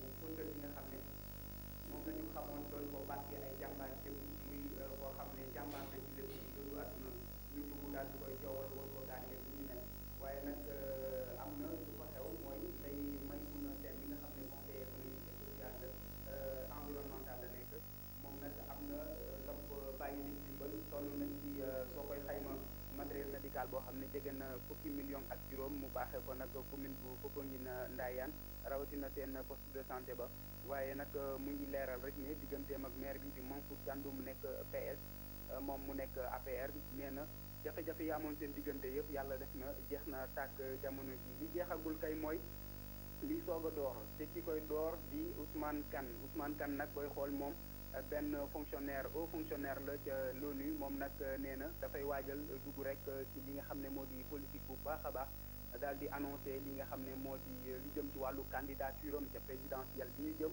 ndax dina doon candidat am du doon candidat en tout cas woon na lii di waa presse bi fas yéene jàkkaarloog ñoom nag wax leen bu baax a baax nag naka la ciy duggee ba élection présidentielle bi ñu jëm moom mu nekk ca candidat wala mu am ca ka muy àndal lan lay doon dinañu ko xamal leneen loo xam ne xamal nañ ñu ko te foofu laay daanelee Pape Cheikh mooy li jëm ci wàllu saison touristique bi nga xam ne mu ngi waaju ubbi ci diggante weeru novembre bi ñu jëm jàpp décembre saison touristique boobu nag am na benn hôtelier boo xam ne wax nañu carrément ni moom am na yaakaar bu baax ci saison bi ndax la mu amul woon daaw tàmbali na koo am ren te mooy ay réservation muy loo xam ne xëy na buntu la bu ubbeeku lu jëm ci wàllu saison bii ñu jëm ñu am njortu mu rafet rek ni Pape Cheikh saison bi dina gën bu ci ñu weesu. voilà ñu ngi lay gërëm bu baax président Abdou Diouf loolee la ñu mën a jàpp ci ay xibaar jëm ci dëkk boobulee di Mbour ñu ngi gërëm suñu correspondant yëpp 14 régions yi nekk Sénégal yëpp foo dem télévision Futur Média am na ñu ñu fa teewal moo tax fajar gu jot di ngeen tàggoo ak kumpa ci région yi tey nag ñu ngi woon Mbour àndoon ak ki nga xamante ni moo di Abdou Diouf laataa ñu dem ci Café Info fii lekk ay minutes dañ ci àndandoo ak Adia Talla il est déjà en place pour ñu waxtaanee ñaari ponk yi nga xam ne ni junj naa leen ci léegi mu lëmbee lool actualité ñu ngi leen di préparer itam gëstu bu am solo jëm ci wàllu droit may mun a lañ ci àndal bu ca kanamee yenn saa yi ñu jàpp nit mu ami jafe-jafe mais du am moyen pour jël avocat lan la ci yoon wax am nay mbir yu am solo yoo xamante ni war nañu ko xam et pourtant xamuñu ko woon ci wàllu droit may mun a Cheikh dafa nekk loo xamante ni ñu bëri xamuñu ko muy ni que soo nekkee dans les liens de la détention yoon may na la nga bind ki nga xamante ni mooy bâtonnier wu ordre des avocats pour mun a am avocat boo xamante ni dalay assister te doo ci fay dara léegi nag am na procédure boo xamante ni moom lay aw am na tamit ñoo xamante ni ñoo si mën a bénéficier am na tamit ay délais yoo xamante ni moom la concerné Pape Cheikh dinañ si waxtaan ci jeex na ci kanam lay nekk ak Maymouna Gueye Bambalo Mado bien-être tey comme chaque mardi da ngay def test boo xamante ni nit ñi la soxal bu weesoo bien-être am na mbir mu am solo moo xam ne def nga ko ak nit yi nga taseel. effectivement Pape Cheikh comme ni nga ko waxee tey maanaam test bu ñuy def rek mooy xool suñu diction ci ni ko tubaab di waxee léeg-léeg bu ñu lay jàngal dañ lay jox ay phrases yoo xamante ni répétition bi da ci bare ñu tàmm nag benn phrase boo xamante ni ci kàllaama wolof xool ndax gars yi mun nañ ko wala mënuñu ko. parce que prononciation dafa am solo bala nga koo xam sax nga màgg bay wax dañoo xam ne dañoo dotom ba tey mën nañu ko tolérer war a wax lëna yë yëpp baaxul pour nga wax sax kol problème lay nekk par exemple am na ñoo xam ne bu ñu waree weex se la ñuy wax effectivement donc moom la ñuy wax ñoom seen waaw kañ télévision ñoom seen comme ni nga koy waxee donc daal tey suñu diction nañuy xool nu mu demee ñu def nag benn micro trottoir xool gars yi ndax mën nañ ko làmmiñ yu bari yeeg yooyu voilà donc on parlera de ça c'est le test de Mado comme elle le fait tous les mardis lëbee la jaaxal c'est vrai hein il y a plein de gens qui ont des problèmes pour prononcer te loolu defe defe naa dañu koy jàngale sax ci école yi. effectivement am na ay cours yoo xamante ni ñuy jàngale nit mu war a prononcer surtout sama classe bi nga xam ne seen dafa xaw a bëri. voilà surtout comme yéen ñi nga xamante ne d'habitude ils sont devant une scène et ils doivent beaucoup parler donc pour ne pas que seen làmmiñ yi di accident nuñ koy am na nuñ koy tuddee donc moo tax ñu leen di ko faral di ko def mais on l'a fait un peu plus en wolof pour que ce soit plus fun mais plus simple. Le chasseur chassant chasser doit savoir. Voilà, donc ce sera pour tout à l'heure. Et puis chaque mardi grâce ak Aïssatou Paye Fall lépp lu jëm ci wàllu aada ak cosaan de culture dañu ciy gindi. Il reçoit des romanciers, des auteurs, nous parlons des programmes culture du Sénégal lépp lu jëm ci agenda culturel bu Sénégal on en parle waaye li télé biir yi yëpp moom rek a fi bëla tey.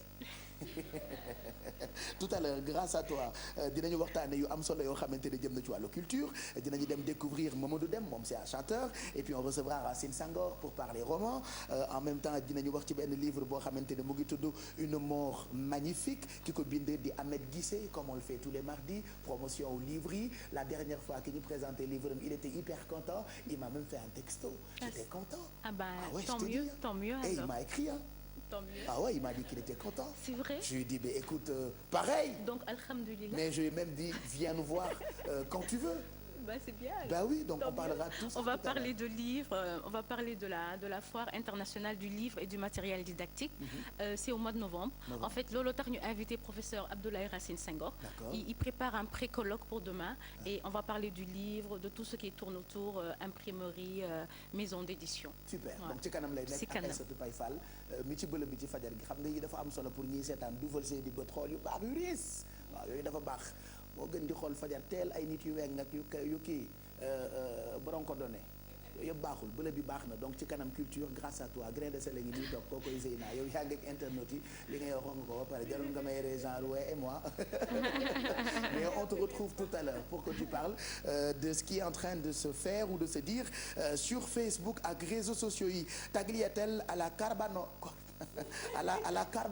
carbonara ba ñu ko nee ba tey sa rubrique bee gën a neex ci yeewu leen Alfi daf cee boole ngéwél koo xamante ni yow moytuma carbonara dinañu bëgg a toggal pour lan la arrêté te togg yu ñu xam depuis qu'on t'a dit franchement selon les sondages selon les sondages sa rubrique bi moo gën di mbi fa foore fajar gi téléspectateurs yi xamatu loolu la tënk bon tagliatelle à la carbonara carbonara d'accord luy carbonara d'abord xanaa italien la. oui Pape Cheikh parce que ginnaaw bi ñu nuyoowee déjà les tagliatelles bokk ci ay variétés pâtes d'origine italienne yoo xam ne comme yi nga dank noonu tout à fait ay pâtes yu gudd la donc am na yoo xam ne séché moom lañ fi gën a am yu ñu wowal mais am na ça existe à fraîche maanaam yoo xam ne dañ koy defar léegi consommer ko léegi d'accord donc carbonara mooy benn sauce boo xam ne c'est à base de crème de jambon et de fromage une sauce très agréable boo xamante ne boo koy lekk da ngay yëg neex-neex bi donc moom la ñuy jël pâte bi ak sauce bi yëpp c'est d'origine italienne donc tey on fait un coucou ak ñi nekk Italie yëpp malheureusement Chiara ñëwul tey sinon mu wax ñu tali mais depuis bijou bi ma nee ma on dit tagliatelle man j'arrive plus à prononcer tagliatelle bon on écrit tagliatelle mais on prononce tagliatelle non on n'est pas obligé xam nga bijou xel mi dafa dem italien doo ko ni nii la ñuy waxee ci wolof daf koy waxee ni mu ko mënee prononcer après dinaa la wax sax fu tagliatelle boobu jógee moo bi fu mu jógee voilà d'accord merci Pape Cheikh toujours avec les beaux dans certaines langues G bi dañu koy prononcer comme mieux ouais c'est comme en espagnol ñun bu ñuy wax B ak V bi ñoom tam dafa am différence ñoom Ricardo sax Ricardo la ñuy wax Kuris yow kuy feexal sa xol ku lay teral fajar gi ak bëti ndaw yi tout à l'heure donc tu nous toggaleras tagliatelle à la carbonara on enchaîne tout de suite ak Café Info Adiata la lañ ci àndal.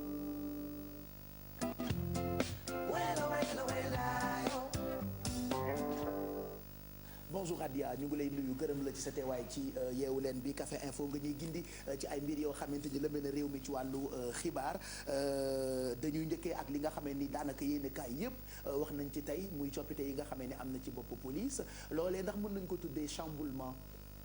waaw chamboulement la ndaxte boo xoolee direction yu bëri ñii dem nañu lu tax ñu dem parce que dañu jël retraite ñii dem nañu aussi parce que changement moo war a am ci biir police mais je pense que instabilité boobu dañ ko war a di wàññi léeg-léeg ndaxte boo xoolee direction police dafa nekk direction boo xamante ni c'est une direction de souveraineté donc comme ni ministère yenn ministères yi nekkee ay ministère de souveraineté lan mooy ministère ou dafa nekk service loo de xamante ni souveraineté askan yëpp la concerné d'accord donc dafa war a nekk loo xamante ni lu ñu mën a sàmm la lu mel ni par exemple ministère de l'intérieur ci ministère de souveraineté la bokk justice ci la bokk ak éducation ci la bokk ministère santé ci la bokk juróom la ñu daal ñeent ba juróom ministère ñoo fi nekk de souveraineté donc lu toll ni sécurité publique par exemple dafa bokk ci souveraineté nationale mooy yi nga xam ne dafa laale directement ak askan bi directement ak askan bi ak loo xamante ni tamit askan bi moo ko gën a yellool d'accord ak li nga xamante ni tamit ci kaaraange nit ñi la bokk donc je pense que instabilité bi ñu ci constaté nag dafa nekk loo xamante ni mënoon nañ ko wàññi tuuti ndaxte wóorul mais nag ce qui se passe à la police mooy que lan lay refléter mooy que ci kaw police mooy ci commissaire yi ñoom ñëpp comme on dit comme ni mu amee ci politique noonu la amee ci police tamit quoi comme on dit le choc des ambitions d'accord boo xoolee police bi dafa bëri ay commissaire te boo xoolee ñoom ñëpp ñoo bokk fu ñu leen formé ñoo génnandoo même année ou bien wala ñu rawante ay ñaari at ñetti at mais ñoom ñëpp ils ont ce rang de commissaire ku nekk mën na nekk war naa mën a diriger direction police donc day créer ay choc ambition ba nga xamante ni par exemple quelqu'un ku bëgg a xeex par exemple directeur police bu fi toog il peut lui mettre par exemple les bananes sur son chemin mu mën a tarxiis ça mën a existe am ay tamit ci police bi donc je pense que dafa nekk direct moo tax démb j'ai aimé une contribution d'un commissaire boo xam ne bu nekk en retraite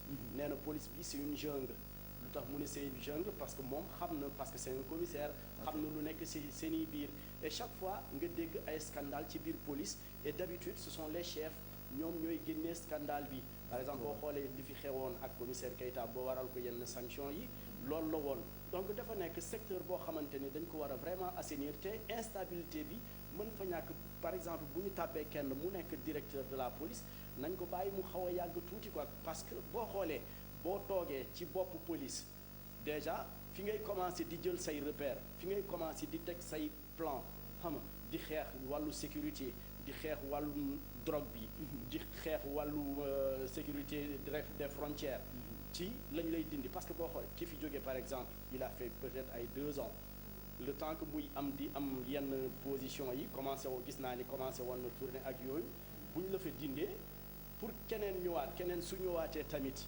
bu fekkente ni ki fi nekkoon ay nitam ñu ngi fa ba tey ñu bëgg ko sonnal bëgg ko créer par exemple ils vont lui tendre des pièges ba nga xamante ni moom du mën a dem et il sera obligé moom it il faudra que muy def ay chamboulement ci biir direction am si ay collaborateurs am donc ku ñëw rek day indaale ay nitam et je pense comme ce qui s'est passé nii waaw ak départ yu bëri yi ñu wax ak départ yu bëri mais je pense que comme police direction police mënuñu am par exemple quelqu'un du civil ku ci mën a nekk policier rek la mën a doon mais war nañu xool tamit nuñ ko mën a régler ñu bàyyi direction boobu mu xaw a yàgg pare comme ni yenn ministères yi di yàggee ni ministère de l'intérieur di yàggee ni ministre intérieur plutôt di yàggee direction police mën na yàggee loolu comme ça ñu mën a liggéey mbir mi parce que boo commencé par exemple ne tey damay raxas benn quartier ci Dakar xool nan laay xeexee mbir moomu après ñu jékki-jékki dindi la fa keneen bu ñëwaatee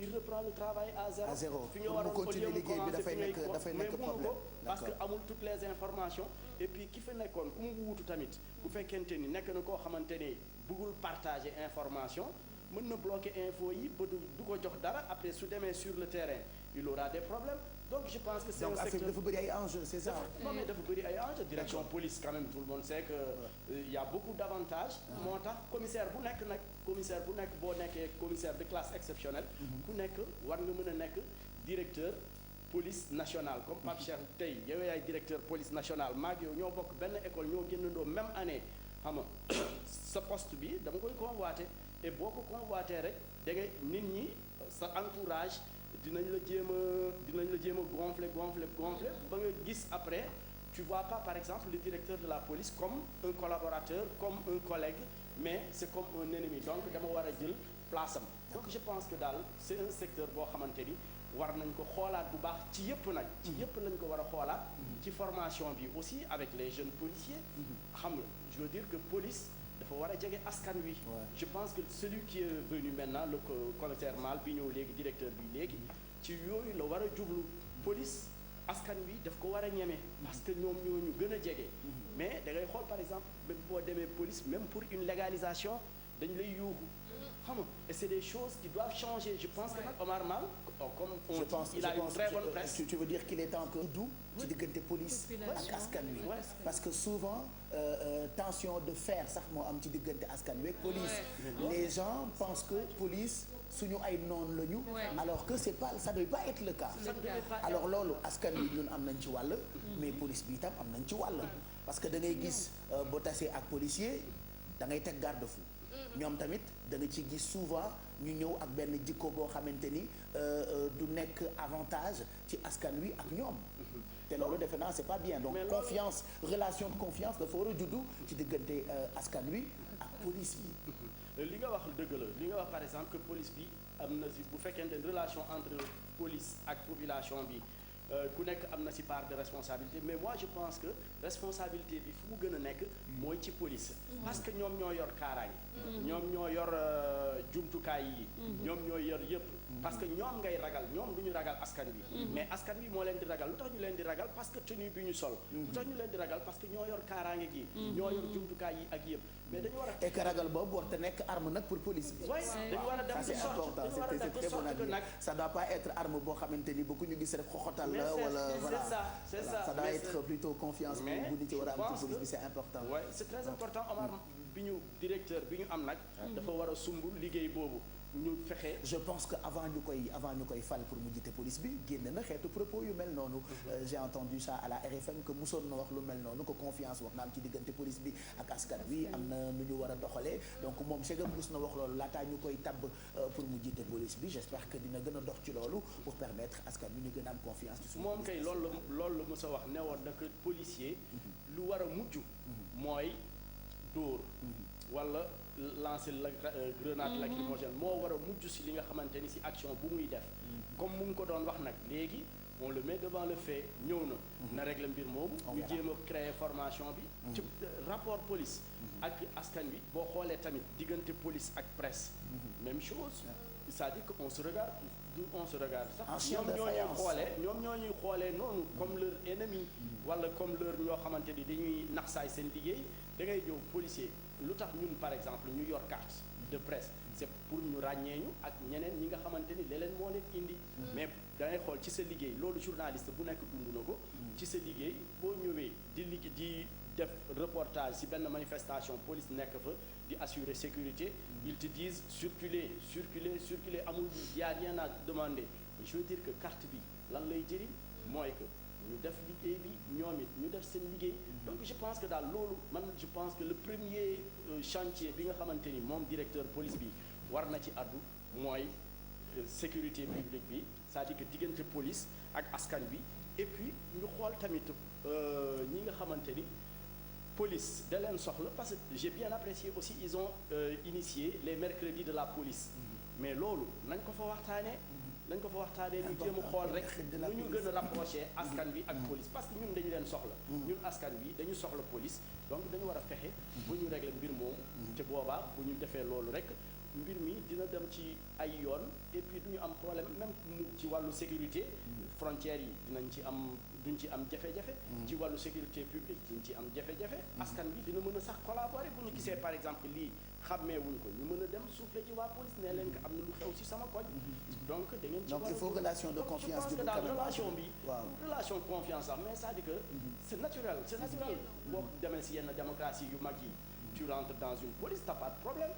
da ngay nekk fii policier balaa muy intervenir balaa mu lay teg menotte wala quoi que ce soit mais tu t'expliques du ñëw rek après ramasse la yóbbu comme ça doit cesser dafa war a cesser c'est-à-dire que dañu war a tendre vers ça ñu gën a jegeel askan bi ak police nationale mais il faut aussi ajouter que faw tamit ñun ñi population bi ñu jox leen gëdd parce que j'ai vu que léegi joxatuñu gëdd policier dañu dem ba dañ leen je sais pas dañu dem ba du xeeb lay wax mais dañ leen peut-être jox gëdd en fait. mooy li ñu wax ñëpp ci am wala à la fois police ñun tamit foog ñu am loo xam ni dañ leen koy jox parce que loolu dafa dem ba ñoom loolu mooy indi seen nu ñu koy waxatee ñuy rétracté wu. parce que gis nañu tamit ne léegi nit ñi faaletuñ leen donc ñoom bu ñu ñëwee rek day am relation de force. dès le début mooy xam nga ku miin tam sa xuloo yàpp la. mooy li ñu wax léegi rek gis nga on dit pas que ñëpp ñoom ñu baax lañu ku ma jël si laay bañ ay policiers yi la ñoo baax yàlla yàlla guddal seen fan. mais yenn saa yi di nga ci am na ci ñu baax ñoo xamee ni dañuy xool ni nit ki dafa am droit ak devoir laata moom muy joxe liggéeyu policier wam wala bu mu ci mën ci doon mais am na ci ñoo xamante ni impolitesse la ñuy gën di won population bi que sax seen liggéeyu police quand même ça defe naa ñu bëri dund nañu ko et on n'a pas besoin de ça on a plus besoin d'avoir confiance ci suñu police que voilà que mu nekk tension ci mais man li ay satu wax par exemple man d'accorduma ci parce que lu tax d'accorduma ci askan wi dañu bëri man par exemple man par exemple man mën naa yaru ma xam sama warugal ci police ay satu ba ñu yaru bañ a xam warugaram ci police mais police li ñu différencier ak police ñoom formation la ñu suivre nan la ñu assurer sécurité publique nan la ñu waxee ak askan wi mais askan wi nag am na ñu ko xam am na ñu ko xamul mais police ñoom ñëpp xam nañ ko donc ku ko ci def naka sudul noonu rek daf la neex nga def ko mais nekkul loo xamante ni yoon la nga def ko donc je pense que population bi sax bu ñu leen naree wax ni que am nañu une part de responsabilité c'est dans une moindre mesure parce que am na ñoo xam ne ils n'ont aucune formation ku ñëw manifester ku ñëw ne damay génn tey damay grève ak génne ak ay xeer ak yooyu moom bu amul xel ne bàyyi ma marche pacifiquement du ma génnee xeer munoo ci dara mais policier bu ko defee direction police mën na ci dara n'est-ce pas il y a plein de choses qui se sont passées dans les commissariats dafa ñaaw rafetul donc je pense que rek directeur bu bees bi ñëw bi ñu nekk y a une très bonne presse d'après li ñuy wax ak li mu wone woon li mu nekkee ci yenn commissariat yi je pense que il a du pain sur la planche donc projet yi koy xaar mu ngi nii na jéem ci indi saafara sécurité bi nañ ko régler c'est-à-dire que diggante askan bi ak police bi nañ ko régler na diggante bi ratax ba ñu mën a nekk ay collaborateurs pas des trucs yoo xamante ni ay noonu lañu wala quoi que ce soit donc je pense que c'est un grand chantier buñ ko jox donc lii Anna Semou commencé woon daf ko war a continuer def tamit li gën li Anna Semou njortoon ni mën na ko def et puis situation police bi fi mu toll moo tax nee nañu mal commence mal la police débute mal parce que moom mi ñu ko dénk mal la sant yooyu gis naa ko comme ay titres ci yenn kaay yu bëri Alfie vas-y. je pensais que chef police bi ñu nommé seen bërëbu liggéeyukaay yi dinañ ko lii parce que tam boo demee ci yenn police yi conditions yi ngay fekkee police yi pour mën a légaliser et tout ça vous pensez que loolu tamit liggéey bu ñu war a tenir compte parce que lieu yi ñuy liggéeyee aussi c'est mooy loolu comme li mu la wax commissariat ba comme li mu la wax sànq rek mooy même lekk gi même lekk gi boo ñëwee par exemple moom directeur bu bees la ñëw na est-ce que dinañ ko yombalal liggéey bi ñu ngi fay fekk par exemple nekkoon ancien collaborateur de Anna Semou est-ce que dinañ ko yombalal liggéey bi je pense que nag ñoom ñëpp bu fekkente ni rek dañu bëgg rek loo xam ne luy yóbbu police bi kanam ak luy tax tamit ñuy wax sécurité ay luy tax tamit ñuy xeex de mbirum drogue bi loolu yëpp bu fekkente ni ñoom loolu leen tax a jóg loo xam ne askanu Sénégal moo ko soxla moo ko ñor bu fekkee loolu leen tax a jóg dinañ liggéey bu fekkee nag taxu leen jóg c'est sûr que liggéey bi dina am fu dañ leen jox nag ay salaires yu baax situation yu baax nag ñoom policiers yi quand même j'ai vu en France semaine dernière syndicat wu police bi dañu def seen marche nationale def seen ay manifestation sans coow jib parce que dëkk yooyu nag wax dëgg yàlla ay exemple lañu donc ñun tamit bëgg nañu suñu police bi quand même ñu am ay situation yu normal yu neex moi je parle en connaissance de cause parce que doomu alkaati laa woon da ngay gis ni sama classe bi nga xam ne defuñu dara ci réew mi sax ñu leen ëppalee salaire ay conditions yu metti la ñuy dund et que c'est pas normal ci ay nit yu yendu ci mbedd yi di aar nit defe naa dafa am condition yoo xamante ni base la quand même pour ñoom et puis on nous fait savoir dans beaucoup de journaux que bëri na ci ay jege ñaale Anna Semou Faye yoo xamante ni tegg nañu seen ay ndombo tànk jële leen ci ay boppu bërëb yu nekk ci police bi laas mu ngi ñuy xamal par exemple ni renseignement GMI passeport sécurité publique laal nañu bopp yooyu yëpp ba noppi itam maa ngi gis ci xëtu yéenekaay bi di laas ni am na commissaire bu ne muy commissaire Diouf moom nee na la fréquence des départs des chefs de la police ne fortifie pas l'institution muy ay kaddu du commissaire Diouf méngoo itam ak say kaddu léegi mooy li ñu doon wax rek par exemple dindi nañ ñi nga xamante ne ñoo doon collaborer ak Anna Semou Diouf mais mënoon nañu leen fa bàyyi peut-être que am nañu ay projet projet yoo xamante ni comme on dit c'est-à-dire que les institutions elles demeurent mais les hommes passent bu fekkente ni yow dem nga boo demee grave parce que lu bëri ci liggéey bi tamit ñi nga xamante ni mooy collaborateurs yi ñoom ñoo ko doon def direction bi au fait peut-être que c'est à un certain niveau mais collaborateurs yi ñoo doon liggéey ci lu bëri donc ñoom ñoo xam lu nekk ci biir police par exemple bu nekkoon fii par exemple du topp ki nga xamante ni kii c'est un grand trafiquant de drogue c'est un cartel moom moo gère benn cartel drogue ñoom ñu nekkoon ci benn piste bu fekkente ni jëlee nañ leen foofu bu fekkente ni ñoom amuñu xol séddoo information bi mais day brouiller piste yi ki ñu doon topp bu fekkente ni ils étaient à 1 jour ou bien à 2 jours de son arrestation bu fekkente ni waa jooju yoroon info yooyu yëpp il n'est pas vraiment comme on dit solidaire ci biir police bi ci biir joxe information yi mën na képp information bi du ko jox kenn waa ji continuer di defaat liggéeyam balaa ñu koy xamaat et ils auront des difficultés dina am 2 ans 3 ans après beneen affaire bi li nga wax nag nañ leen jox moyen looloo jiitu yëpp moyen il faut qu'on les donne les moyens et je pense que nag nos gouvernements ñoom it ñoo ngi ci mbir moom boo xoolee depuis Ablaye Wade ba tey ji lu bëri quand même police am na ko ci avantage donc dafa nekk loo xamante amuñu nag loo xamante liggéey seen ci yenn démocratie occidentale yi loolu mënuñu ko nañu xool ci dëkk yu développé yi waaye c'est-à-dire que mënu ko am léegi mais je pense que la police suñu police nationale peut-être que bokk na ci police yi nga xamante ni ñoo gën a am solo ci police Afrique fii parce que boo xoolee ñu bëri ci Afrique fii la ñuy ñëw formation ñu bëri ci Afrique fii la ñuy gestu fii la ñuy roy ci wàllum formation ci wàllum prise en charge ak yooyu yëpp donc je pense que nguur gi tamit war na def waru garam def policiers yi dans de très bonnes conditions ñu mën a liggéey ci anam yu jaar yoon rapidement si logique gu camp yooyu nga peut-être qu'il y a des camps mais je pense pas que tamit am na ay camp ay positions yu assez tranchées pour ni que nit yi génn directement ci par exemple parce que man j'ai plutôt remarqué que dañuy déplacer parce que police d'habitude da ngay gis nit bu nekkoon ci benn commissariat ñu ne la yóbbu nañ ko Kaolack wala yóbbu nañ ko Louga par exemple OCRTIS ki fa nekkoon di gérer lépp lu jëm ci wàllu drogue yi moom passeport lañ ko yóbbu après je me dis peut-être dina mën a am benn continuité boo xamante ni ki nga xam ne moo ko remplacer bés buñ soxlaa ay information dina ko mën a maintenant ku nekk am nga say cas mais je me dis avant benn directeur di ñëw amoon na beneen directeur bu mu remplacer et après le travail continue. Et en fait faut dire que ça se passe partout c'est pareil partout dafa mel ne tey yow Adiata la ñu tegoon la fenn am ko fa nekkoon boo ñëwee tu ramènes c'est une question de donc c'est peut-être que c'est une question de confiance c'est tout. loolu laa bëggoon wax sax peut-être que c'est une question de confiance ni ko Aïssatou Paye Fall waxee parce que su fekkee ne dañu considérer police bi comme benn jungle ñuy xeexante kenn ku ci nekk boo ñëwee foog nga am nit yoo xamante ne jege nga leen wóolu nga leen pour mën a je me dis que c'est peut-être la raison pour laquelle ñu changer ñëpp andi ay nit yu bees yoo xamante ne wóor na leen ne dinañ déggoo ak directeur police bi aussi. et c'est pareil partout. c'est pareil partout mais je veux dire que loolu bu ñu ko defee aussi day tardel liggéey bi rek.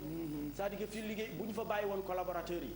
liggéey bi day continuer di wéy rek. mais léegi keneen bu ñëwaatee. est-ce que loolu laa la wax c'est-à-dire que bu fekkente ni lii njëriñ askan wi.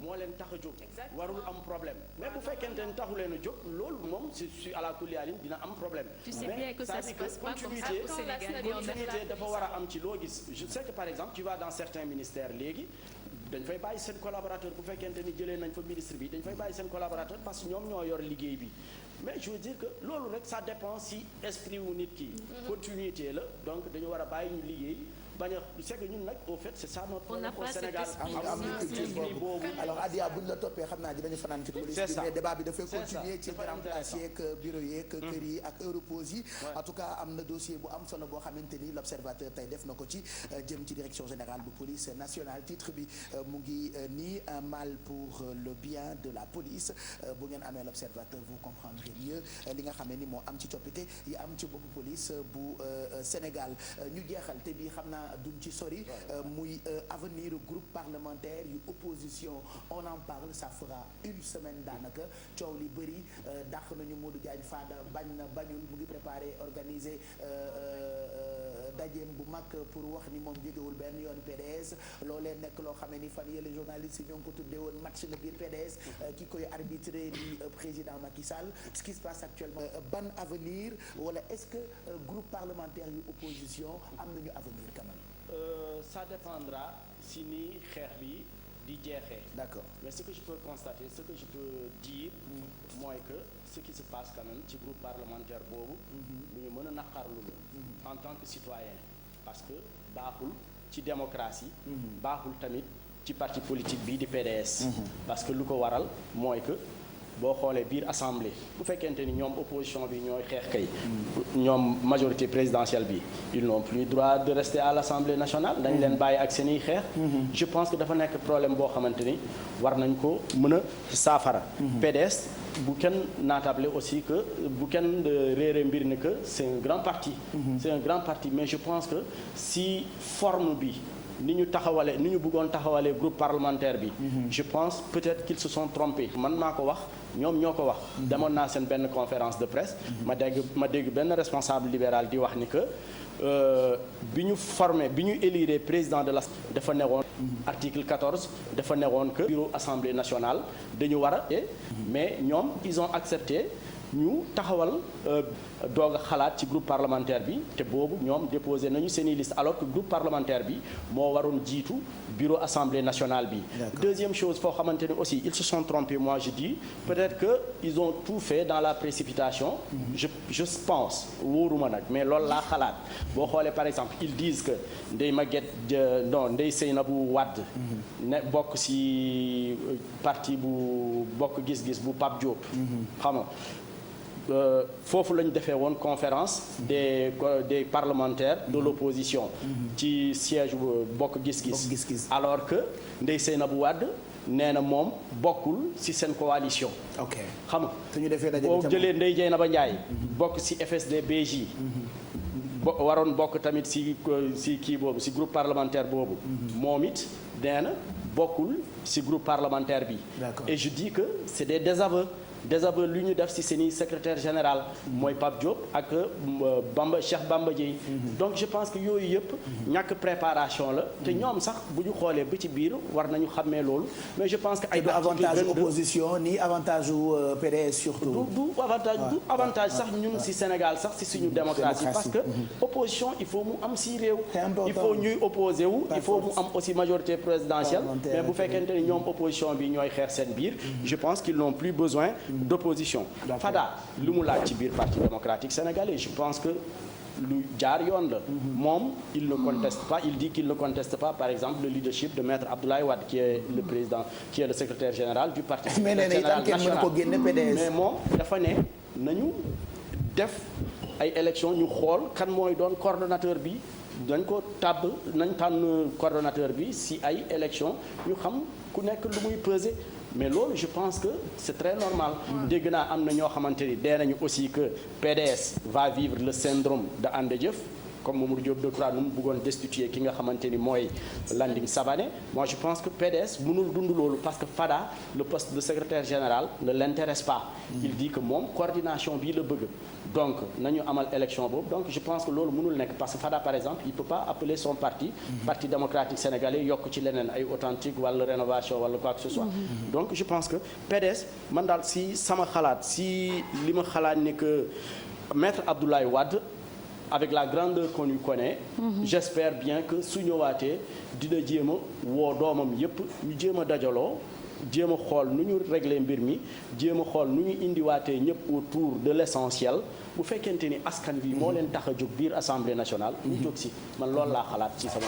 voilà donc defe naa loolu leer na jëm ci avenir groupe parlementaire yu opposition ak chamboulement bi nga xamante ni moo jëm ca police waxtaanee nañu perspective yi ci Café Info ak ki nga xam ne ni moo di Adia Talla ñu ngi lay gërëm bu baax ñu bàyyi la nga daw àggali liggéey bi ci sa teewaay ci rédaction bi ak ni mu amee solo ndax ca kanam daañu àndaat ak ñoom mbokk yi léegi nii bu publicité yi jàllee ba noppi dinañu ànd ak Aïssatou Paye Fall ci Culture ci télévision Futur Média encore on vous souhaite un très bon mardi.